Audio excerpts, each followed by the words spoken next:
Z nami je športni direktor Andreja Mura, tudi on je komaj končal pod tuš. Andreja, nikoli ni bil tak tuš tako slasten, je res? Bo Radenska, bo tudi v naslednji sezoni igral v C1 ligi. Ja, mislim, smo zelo zadovoljni in mislim, čestitamo igralcem in tudi vse te ljudje, ki so prišli danes gledati tekmo in ki so dosti pomagali naši ekipi. Je bila ena enkratna nedelja, odlično prav. Pred tekmo smo se slišali, rekel si, doseči take odstotke v napadu kot v sredo bo izredno težko, zato bomo mogli bolj izkoristiti naše visoke igralce. To se je tudi zgodilo v bistvu.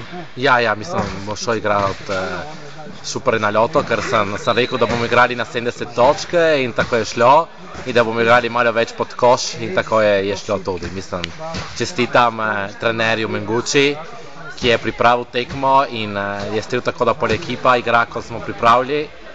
Smo znali, da bo bila ena borba do konca, do zadnje minute in oni so tepali, ker so mogli tepati, so mogli ustaviti Babiča, kakšen način, ki je zadev 64 točk v 2 tekmi in zato mi smo zelo dobro iskali naše dolge igralce, ki smo vedeli, da lahko naredijo razliko in tako so naredili.